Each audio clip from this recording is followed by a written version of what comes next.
Students, in crop production, the first topic is methods of crop production. Methods means steps. Crop production के अलग steps होते हैं, अलग methods होते हैं, which we can categorize into this manner. It's like preparation of soil. सबसे पहले मिट्टी को तैयार करना, soil को तैयार करना for crop production. It is an important part. It is the most important part of crop production because loosening soil is very much necessary. What do you mean by loosening of soil? Soil का ढीला होना, मतलब अगर soil एक दूसरे के पास है soil particles, तो क्या होगा? न उसमें एयर जाएगी, न वहां पर वाटर का सही एब्जॉर्प्शन होगा, और जो भी आप क्रॉप उगाएंगे वहां उस क्रॉप की रूट्स को सही जगह नहीं मिल पाएगी ग्रो होने के लिए and to get minerals and water from the soil.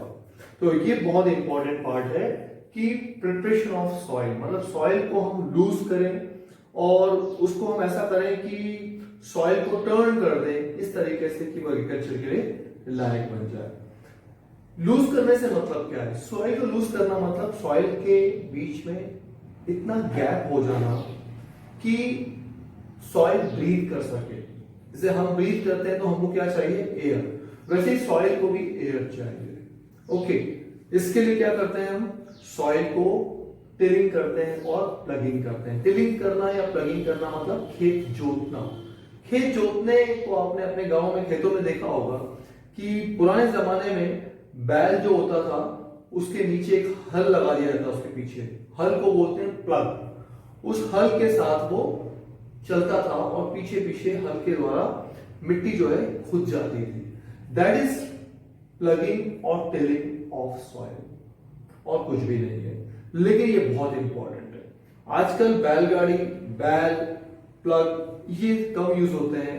आजकल प्लग शाफ्ट यूज होते हैं, और प्लग शाफ्ट जो होता है एक लंबा लकड़ी का पीस होता है जिसके पीछे प्लग का दूसरा हिस्सा रहता है. फिर हम बात करते हैं होय. मैं कुछ लिख देता हूं आपके लिए, दैट विल बी बेटर. इसमें हम क्या करते हैं? Plug shaft. ओके, फिर होता है होय.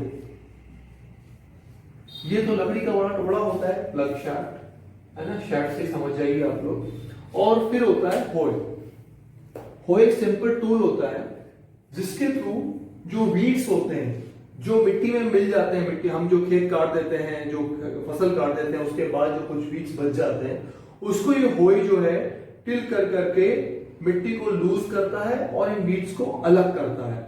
और इस तरह से एक बैंड बन जाती है. इसके एक प्लेट होती है, बैंड होता है जिसको हम होय का ये कहते हैं. इसके बाद इसको कई बार एनिमल्स इसको रन करते हैं और आजकल तो मशीन्स के द्वारा ये होता है. नेक्स्ट होता है कल्टीवेटर. कल्टीवेटर, आजकल जो कल्टीवेटर जो होता है ट्रैक्टर्स के थ्रू कल्टीवेशन होता है, तो इसको हम कल्टीवेटर कहते हैं. और कल्टीवेटर के कारण जो है हमारा समय और टाइम, समय और एनर्जी ये दोनों बच जाता है. पहले मजदूर लग जाते थे इसके लिए, बट आजकल कल्टीवेटर जो है ट्रैक्टर यूज होता है. तो ये सब चीजें हैं. कल्टीवेटर आपने देखा भी होगा, है ना? कल्टीवेटर आता है आपके गांव में जब खेतों को प्लग करना पड़ता है. एक्चुअली जब प्लगिंग और टिलिंग करते हैं तो कई बार मिट्टी के बड़े बड़े पीसेस हो जाते हैं. जो पीसेस हो जाते हैं उसको हम ऐसा छोड़ते नहीं, उसको हम क्रम्स कहते हैं. इनको तोड़ना भी जरूरी है. तो this is about the preparation of soil. Preparation में जब गैप बनता है, एक और बहुत जरूरी चीज है कि उस सॉइल में ह्यूमस होना चाहिए. ह्यूमस क्या होता है? ह्यूमस के अंदर ऑर्गेनिक मटेरियल होते हैं जो सॉइल को सही तरीके से न्यूट्रिशन देते हैं, मिनरल्स एंड उसके अंदर वाटर और बाकी इंपॉर्टेंट चीजें होती है जो किसी भी फसल को, किसी भी क्रॉप को उगाने में हेल्पफुल रहती है. इसके अलावा हम देखते हैं इसमें कुछ माइक्रो ऑर्गेनिजम्स रहते हैं, वो भी ह्यूमस के फैक्टर में शामिल होते हैं. तो ये बहुत जरूरी है. कोई भी मिट्टी फर्टाइल या उपजाऊ तब कही जाती है जब उस सॉइल में ह्यूमस बहुत ज्यादा हो, एयर पोर्स इतने हो कि वो इजीली एयर को, वाटर को ट्रैप कर सके. इस तरह की सॉइल बनाने के लिए जरूरी है प्रिपरेशन ऑफ सॉइल के एक इंपॉर्टेंट पार्ट को हम प्रॉपरली कवर करें. Now selection of seeds. Selection of seeds next part होता है जहां हम सीड्स की क्वालिटी का भी ध्यान रखते हैं. सीड्स जो है अच्छी क्वालिटी के हेल्दी सीड्स होने चाहिए जिसको हम बोएंगे खेतों में, और दूसरा होना चाहिए कि सीड्स आपने अच्छे तो ले लिए लेकिन इनको जो आप रखेंगे तो उसको हीट और ह्यूमस से बचाना है। ओके, हीट और मॉइस्चर नहीं लगना चाहिए उस पे सीड पे, तो वो सीड जो है प्रॉपर तरीके से कैप्ट रहना चाहिए जिसको हम उगाएंगे खेती में। Now next step is sowing of seeds. Sowing of seeds मतलब बीजों को बोना। खेत में जो बीजों की बुआई होती है उसे हम सोइंग ऑफ सीड कहते हैं। The first thing we should keep in mind that is correct depth. सही गहराई में, सही डेप्थ में बीजों को या सीड्स को बोना चाहिए। इससे क्या होता है, उसको एक प्रॉपर जगह मिलती है सॉइल के अंदर। And moist soil, soil should be moist. Moist soil होने का फायदा क्या है, moist soil contains proper amount of water, right amount of water, जो कि वाटर जो है बहुत जरूरी है सीड्स को ग्रो करने के लिए, आगे बढ़ने के लिए, ताकि सीड्स को रिक्वायर्ड वाटर जो है उस सॉइल से मिल जाए। अगर हम ड्राई सॉइल में डालेंगे या मैशी सॉइल में तो वो सीड इतने अच्छे से ग्रो नहीं कर पाएंगे। And there should be proper distance in between seeds. Seeds के बीच में प्रॉपर डिस्टेंस होना चाहिए। अगर सीड्स बहुत पास पास हो गए तो न्यूट्रिशन के लिए रिक्वायर्ड मटेरियल के उनमें कंपटीशन होगी, तो कुछ सीड्स तो ग्रो कर जाएंगे और कुछ सीड्स ग्रो नहीं कर पाएंगे। तो हर सीड को बराबर न्यूट्रिशन मिले, मिनरल वाटर मिले। To take care of this thing we should keep seeds in a proper distance and broadcasting by seed drills or manual। broadcasting क्या होता है, मिट्टी में, सॉइल में, खेत में, फील्ड में आपके सीड जो है बराबर मात्रा में, राइट अमाउंट में डिस्ट्रीब्यूट हो जाए।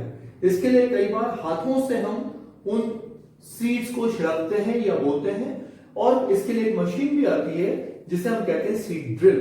उस सीड ड्रिल के थ्रू हम सीड्स को पूरे खेत में छिड़क देते हैं या बोते हैं। That process is called broadcasting of seeds. It can be done by seed drills और sometimes it can be done manually. There are many plants, जो क्रॉप कुछ प्लांट्स होती हैं, they are not grown directly as seeds like rice, tomato, onion, chilli etcetera. They are grown from the seeds in a small patch of land called nursery। उसे हम nursery कहते हैं, जहां पर उन सीड्स को बोकर छोटे छोटे प्लांट्स उगा लिए जाते हैं। इन प्लांट्स को हम कहते हैं सीडलिंग्स। जब ये सीडलिंग्स निकल के आ जाते हैं सॉइल के ऊपर, तो व्हाट डू वी डू, इनको एक सर्टेन हाइट्स पे ग्रोथ के बाद केयरफुली इनको रूटेड आउट किया जाता है and then they are transplanted in a prepared field at proper distance और proper depth पर। और इस तरीके से हमें हेल्दी प्लांट्स को सिलेक्ट करने में हेल्प मिलती है, which finally leads to good production। तो कई बार नर्सरी में भी हम सीड्स को तैयार करते हैं, सीडलिंग्स तैयार करते हैं और उसके बाद उसको ट्रांसप्लांट करते हैं ऑलरेडी प्रिपेयर्ड फील्ड में। This is called sowing of seedlings.